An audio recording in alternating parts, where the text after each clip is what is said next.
So today we have a question of the day, and we're going to pose the question to Gopher? No, I'm going to pose the question to you. So you're probably asking, well, so what's the question?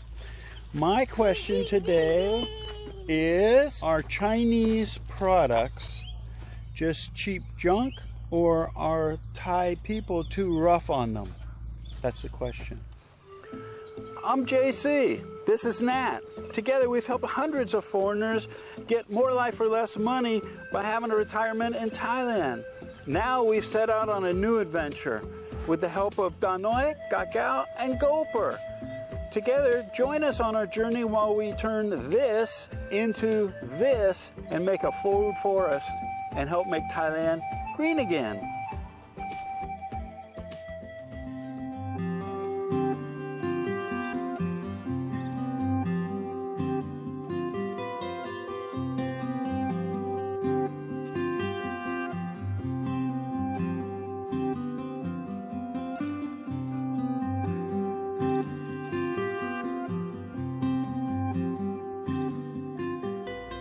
And you want to know why I'm asking that question? Check this out.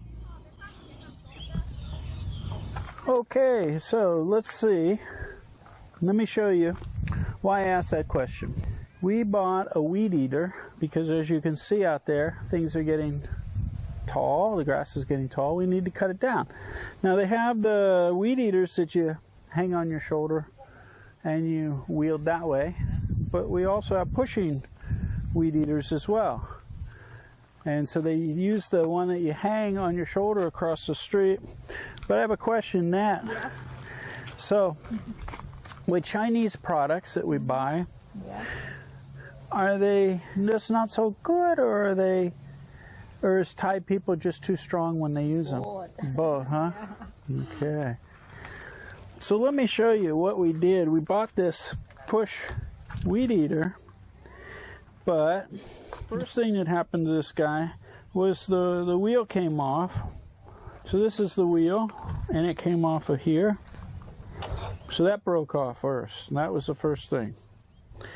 Then the second thing that broke was the guard that protects you from the blade, from things flying back against while you're cutting, flying back and hitting you in the face and stuff. So the guard fell off first, and sort of this broke off.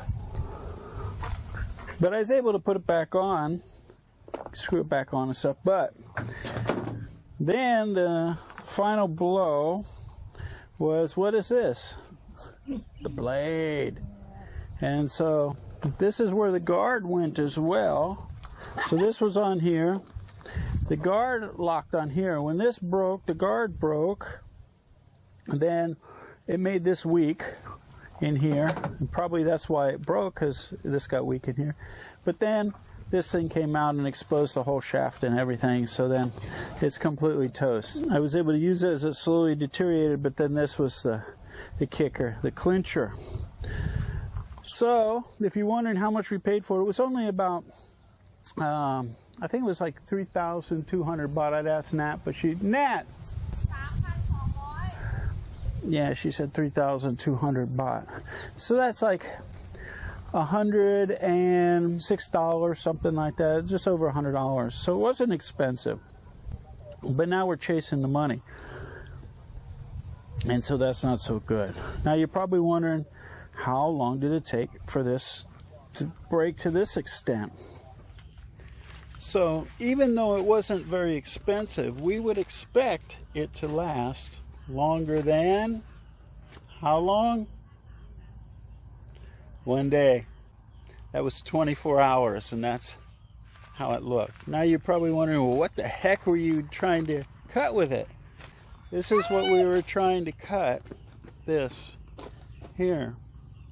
And there's parts of it that are probably a foot or two, probably maybe almost 2 foot, but very little of it is that high, just a small portion. And the first two pieces broke way before we got to the high stuff. So anyway, that's the update. Some days you get the bear, some days the bear gets you. I've come to the conclusion, if you want something to last a long time, like a tool or some kind of appliance or something like that, invest in something that's of quality. You're going to pay more, but it'll last a lot longer. It'll be much better quality. If you want something that you need just for one use, one off, you're going to use it and never use it again, the Chinese stuff is fine. But if you're going to have to use it and keep it, and it's got to be durable, don't go for the Chinese stuff. That's my opinion. Other people might have a different opinion, but that's my opinion. What's your opinion, Gopher? What do you think? D? There you go. All right, it's official. I want to give a quick shout out. We talked before about getting the manure. That was a great deal. We got the plants. We got plants that are going to be big. We got plants for biomass, but only a few of those. And medium plants like fruit trees, stuff like that. One of my members of our member site came through big time. Check this out. He sent 3 boxes of this, and if you're wondering what it is, it's a grass. See this? This grows into really tall, high grass, which will serve 2 purposes. And we got 3 boxes of these things. So Andy, thanks so much for your help. And if you're wondering, well, what's that going to grow into? I'm not 100% sure, but I think that it's going to grow into this, which is what's in our neighbor's property. And I've been commenting on that. Why is theirs growing so fast? Man, that would make excellent biomass. And I asked Nat, you think they'll let me cut it and use it? And she says, no, it's for their cows. And you can see they've been here for the last day or so and actually trimming it down. And so that's what we're going to do.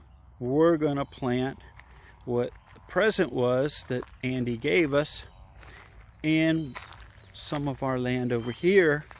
And one of the good things is if you plant them a little bit apart, then you have enough shade and stuff where you can grow things in between that need shade, that don't grow well in direct sunlight. And if you're wondering what that would be, I think you were talking about like cacao plants, coffee plants. Not sure about mulberry, but there's a few things that need shade, and so that would provide the shade. Plus, as we can cut it because it grows so fast, we'd have biomass as well. So there you go. That's the scoop. Uh-oh. Here comes my supervisor. He's probably going to say, why aren't you doing anything other than playing with the camera?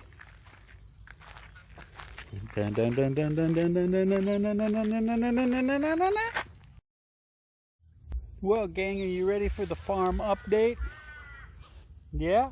Okay, well, first off, remember I was saying I needed a cover crop, so we had some biomass to cut? Well, check this out. So we've cut this already, and this is how much it's grown back already. So I'll show you all the way down there how high it is. And if you're wondering how we cut it, because I showed you that we had that Chinese push mower that in 24 hours it was completely destroyed. Well, we got another weed eater that you actually hang on like the normal weed eater, hang on your shoulder and cut. And so Nat's son has been doing that for us. He's got like a full-time job. I told him, by the time you get all the way down and finish that, you're gonna have to come back on this end and start over again. But that's one thing that I wanted to update you on. And our pond, a little bit green, isn't it? Yeah. It hasn't quite filled up.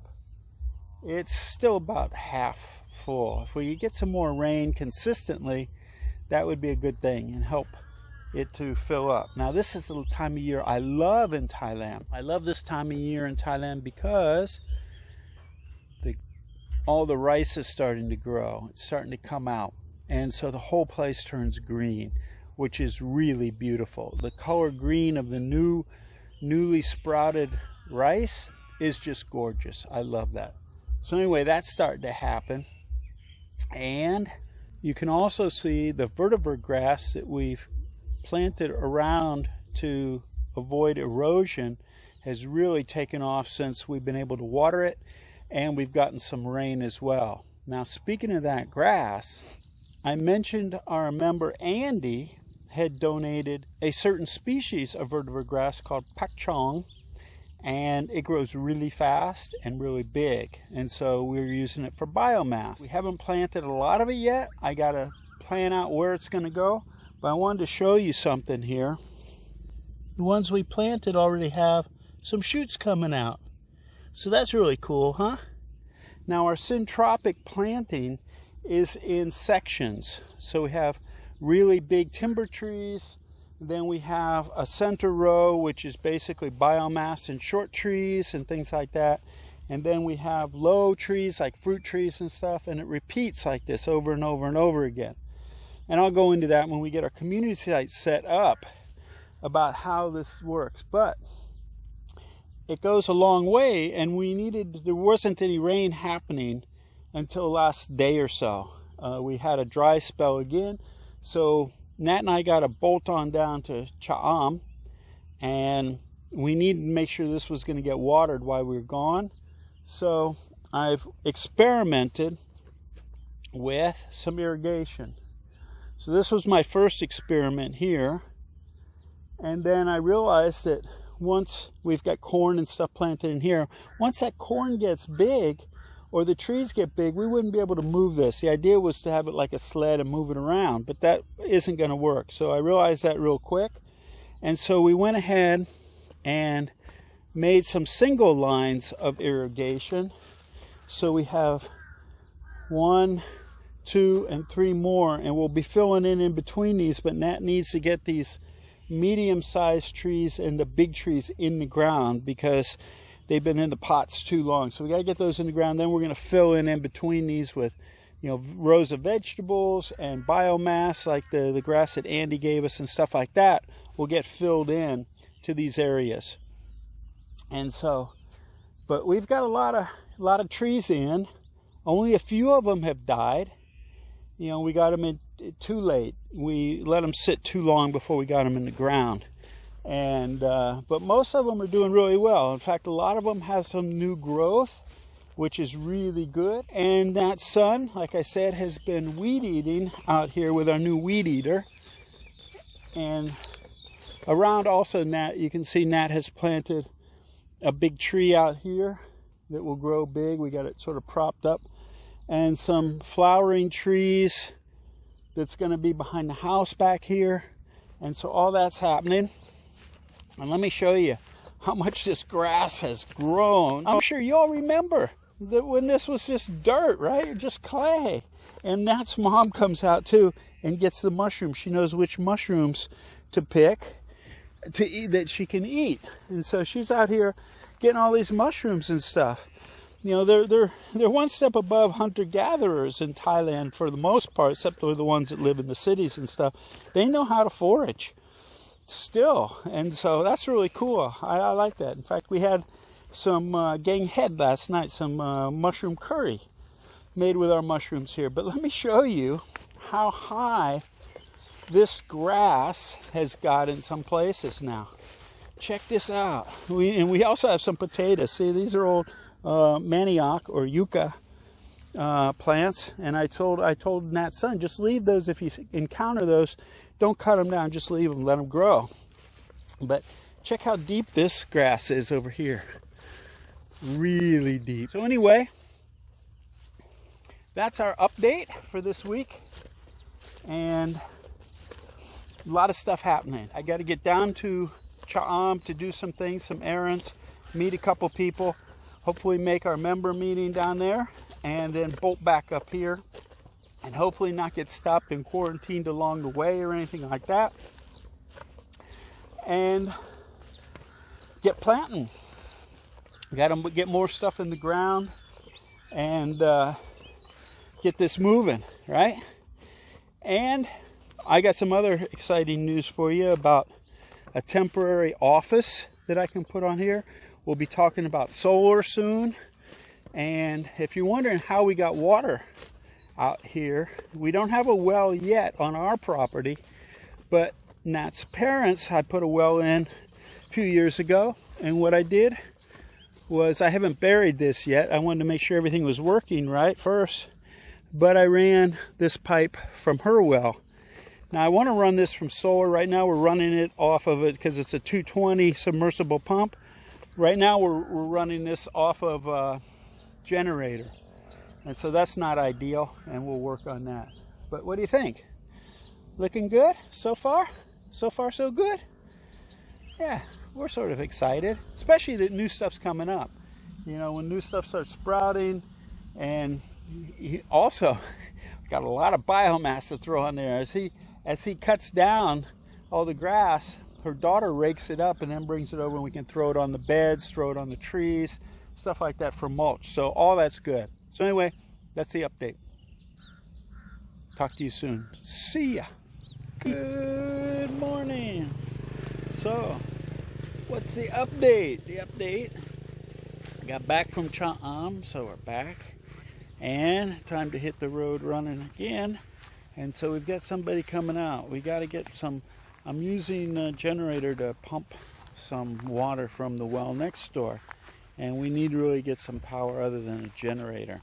And so I'd like to run the water pump off solar, plus start setting up the solar to do other things as well. So we also need parking. There's no place for me to park on this property where I'm out of the elements, and also do some work underneath something that's going to be covered as well, and possibly have a place to store some things, because we have lots of tools and stuff, and right now I'm putting it all next door. I don't want to impose so much on them and put all the stuff there. So what we're going to do, we got somebody out here today that is going to give us a price on putting up a little parking structure here, a covered parking area, and it's going to be right next to the pond, and it will allow us to put the solar panels over the top of it as well, which will help shade it, but also be able to park the car under here. This is the idea, and have an area to be able to work, and a little storage room where I can store, because once we get the solar panels up, I'm going to have expensive batteries and stuff like that that need to be protected as well. Anyway, we're going to go something like 8 meters by 8 meters covered, with a cement foundation underneath it to be able to park on, and then have the roof over the top with some insulated roofing, so it can help keep it cool underneath as well. So that's the plan. He's here going to give us a price on this, first the 8 by 8, and then if the price isn't too bad, I'm going to extend the cement down almost to the property line down there, to also allow more area to do some work and do some other things as well. So let's see what the price is going to be on this. Keep our fingers crossed. It's on the budget. Okay, so the man left and gave us the price on this, and we changed it up just a little bit in the process, and I'll tell you why, and also give you a tip, a couple tips maybe. The cost of construction in Thailand is going to be based on 3 things. One is the cost of materials, and of course around the world things are getting more expensive. In Thailand now, it used to be you could build with wood, it was inexpensive. Now wood's real expensive, steel is less expensive. So if you're building with steel, you got to pay the price for that. And when you're doing construction like of a house or something like that, they're going to charge you like per pole. The poles going up is going to be a big difference. How many support poles go in? And so that, and then of course the labor, and labor is one of the cheapest things, and that's one of the reasons why it's inexpensive to live in Thailand. But anyway, what we did is, I was going to originally go with an 8 by 8, 8 meter by 8 meter square area, but because it would have taken 9 poles to do that, we switched it to 8 meters by 6 meters. And so by doing that, we got away with 6 poles instead of 9 poles. So 3 less poles to do it that way, which brought the price down. So anyway, so what we're going to have, we're going to have the angle roof going up, and then a little overhang on the front to protect from rain and stuff like that. And we're going to have the front area here. The first area will be for parking the car underneath. The Second area is going to be for sort of a workshop, be able to park a motorbike and stuff if I wanted to in the second area. And then there'll be a little room that'll be constructed in there that we'll be able to keep supplies in and things like that. Now, supplies like, you know, farming tools, things like that. And also on the top of this, we're going to try and put the rack for solar panels on the top of this, because it's going to be pointed in southerly direction, which would be good solar radiation for the panels. So it'll be, those will be pointed that way, and so he's going to do that as well. Put the frames up so we can drop in the solar panels. And so you're probably wondering, well, how much is all this going to cost, JC? Well, it's going to be about $700 for the labor to do it, and it's going to be about $3,000, a little over $3,000 to construct this whole thing with the cost of materials. Now, the way you can keep this low and know that you're, because a lot of foreigners say, oh, they always rip off foreigners and stuff. Well, the way to avoid that, I'll tell you, is to ask them to give you the cost for the labor and an estimate for the cost of materials. That way you can go out and price or source the materials, and a lot of times they'll suggest places you can go where they know it's going to be cheaper for the material. And also the person that's doing the construction can give you choices on the quality or the strength or something like that, and say, hey, to bring the price down, you can get this or get that, and they can help suggest. But you can go out and source the products, and that way you're paying for materials and you know what they're costing. You're not getting upsold on the cost of the materials, and then you're just paying them basically for their labor. But we got an overall estimate, like I said, the labor, and now we're talking about putting steel mesh down, pouring the foundation, putting up the poles, putting on the roof, building the little room, putting up the rack for the solar panels. Is going to be a little over $3,000 at this point. And so we'll see how that goes. But I think we're good to go on this. We're going to probably start this and source some of the products and stuff like that. And of course, if anybody wants to help out with this project, because what we're trying to do is create a research center for Syntropic or for green farming, multi-purpose crops, stuff like that, instead of monoculture, which is what they've been doing. And that's why this land was just dirt, and most of Thailand is now. There's not a lot of trees and stuff like that. So we're going to try and integrate trees, fruit trees, hardwood trees, and things like that, with being able to produce vegetables and things like that. So as you regreen the area, reforest it, you're also being able to eat, sustain yourself, maybe help the neighbors out with food and stuff like that, because you never know what's going to happen in the future. And to be able to help out and be able to give food to people in the neighbors and stuff like that, that you're growing, that you know has no chemicals, pesticides, herbicides, stuff like that, this is all good. So that's the project, and we're going to try and get some help with that. We're also thinking about a pre-constructed welcome center or visitor center that we'll also be able to run solar off of, that might have some air in there to be able to get out of the heat in the summertime. And it's all pre-constructed, and I'll be telling you about a price on that, which is a really cool price too. And we'll put that on the wish list and see if we can come up with the funds to make that happen as well. But this is where we are with the garden. This is where we are with the pond, and the pond is not quite full. It's about 3/4 full. We're working on that as well. Then once it gets full, we'll probably be putting some fish in there. But that's the update. See ya. Hey, JC here. If you like that video, make sure to give us a thumbs up and subscribe to our channel here. Also, we have another video up here you're going to be really interested in watching as well. And if you're looking for all the details of how to retire in Thailand in one place, plus a group of people to support you, check this out over here. Give it a click.